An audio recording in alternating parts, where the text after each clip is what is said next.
Aunty, आप दीदी के हाथों में मेहंदी लगाकर शगुन की शुरुआत कर दो। मेहंदी वाली धानी ने मुस्कुराते हुए माला जी से कहा, हाँ, मैं अपनी बेटी के हाथों में शगुन की मेहंदी का टीका जरूर लगाऊंगी। कहते हुए माला जी ने धानी से मेहंदी का कोन लिया और आस्था के हाथों में मेहंदी लगाते हुए माला जी के आंखें डबडबा गई, परंतु उन्होंने आंचल के कोने से नज़र बचाकर पोंछ लिया। तभी वहाँ रोहन और उसके दोस्त ने डीजे शुरू करवा दिया और तेज आवाज़ में गाने के बीट्स पर सब ही थिरकने लगे। माला जी ने शगुन की मेहंदी का टीका लगाकर धानी के हाथों में मेहंदी और बाहर आकर खाने पीने का इंतजाम देखने लगी। रह रह कर उनकी आंखें भर आती। पीछे से रोहन कब से आकर उनको देख रहा था, उन्हें पता ही नहीं चला।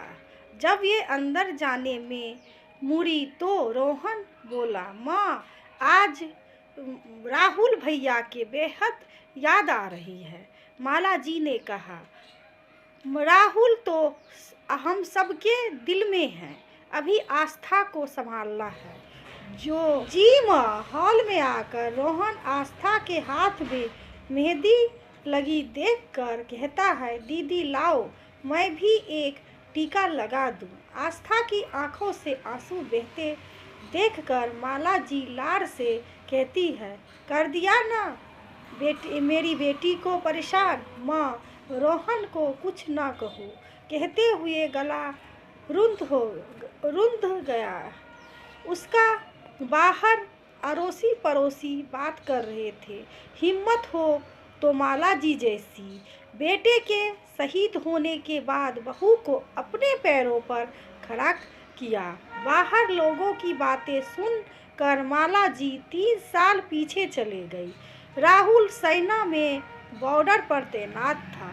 सीमा पर आए आतंकवादियों से लड़ने में उसने सभी आतंकवादियों को मार गिरा, लेकिन मुठभेड़ में गोलियों का शिकार बनकर वह शहीद होकर प्राप्त हो गया।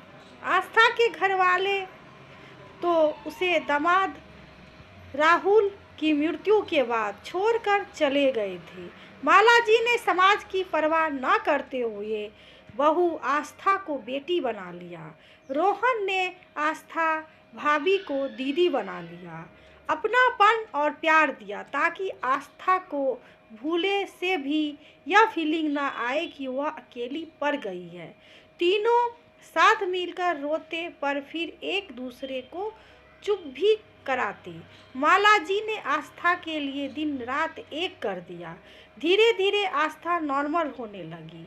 भले ही माला जी और रोहन के सामने कुछ न दिखाती, परंतु राहुल की याद में रात और दिन में आंसू झलक ही जाया करते। आस्था के कमो बेश यही हाल माला जी और रोहन का था। माला जी और रोहन के सहयोग से जल्दी ही आस्था ने अपनी छुट्टी हुई पढ़ाई पूरी कर ली। आस्था ने कंपटीशन देने शुरू किए और उसकी बैंक में नौकरी लग गई। अब माला जी ने आस्था के लिए एक योग्य लड़का देखना शुरू किया। आस्था ने मना किया तो उसे समझाया कि तुम मेरी बेटी हो, राहुल भी तुम्हें खुश देखना चाहता था। अभी उम्र ही क्या है तुम्हारी, घर यह तुम्हारा हमेशा अपना रहेगा और हम तुम्हारे अपने। तुम्हारी माँ यानी मैं और तुम्हारा भाई रोहन तुम्हारे साथ हमेशा खड़े रहेंगे बेटी। आस्था के घर वालों ने तो राहुल के जाने के बाद अपनी बेटी को घर में रखना तक गवारा नहीं किया था। आस्था के लिए माला जी ही उसकी माँ थी। अब माँ का कहा कैसे ना मानती आस्था भला। ममता का वास्तविक स्वरूप माला जी के रूप में ही देखने और अनुभव करने को मिला था। आस्था को परिमल रोहन के बॉस हैं। रोहन के जरिए उन्होंने आस्था के बारे में पता चला तो आगे बढ़कर परिमल ने सीधे माला जी से आस्था से शादी करने की बात की। माला जी ने परिमल को परखा। उनके माता पिता से बात करने के बाद आस्था से राय पूछी। आस्था ने माला जी के ऊपर सब कुछ छोड़ दिया था। उसे उनके ऊपर पूरा विश्वास था, तो माला जी के समझाने पर वह परिमल से मिली। आस्था की राजामंदी से आस्था और परिमल की शादी तय हो गई और आज मेहंदी की रस्म है। तभी आस्था के लिए रोहन खाने की थाली ले आया और माला जी वर्तमान में लौटकर अपनी बेटी को अपने हाथों से खाना खिलाने लगी। मेहंदी के बाद तो दिन पता ही नहीं चले और देखते ही देखते हल्दी, भात, लगन पढ़ने के साथ विवाह का शुभ दिवस आ पहुंचा। आस्था को विदा किया माला जी ने भारी मन से और हाथ में आस्था से एक ही बात बोली, वे बेटी, यह घर हमेशा तुम्हारा रहेगा। हम तुम्हारे साथ हमेशा खड़े मिलेंगे। अपने को कभी अकेला मत समझना। आस्था सिसकियां भरकर रो पड़ी तो रोहन बोला, दीदी मेकअप खराब हो जाएगा। रोते रोते आस्था के होंठ मुस्कुरा उठे। परिमल बोल उठे, मम्मी जी, आस्था को कोई तकलीफ नहीं होगी और आपकी बेटी पर आपका पहले जैसा ही हक रहेगा। कहीं ना कहीं माला जी आज दिल में आस्था के लिए संतुष्ट है।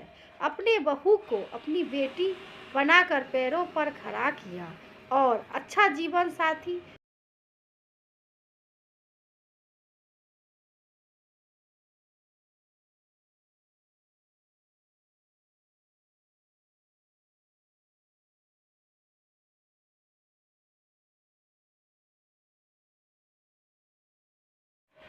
देखभाल कर बेटी का घर बसाया।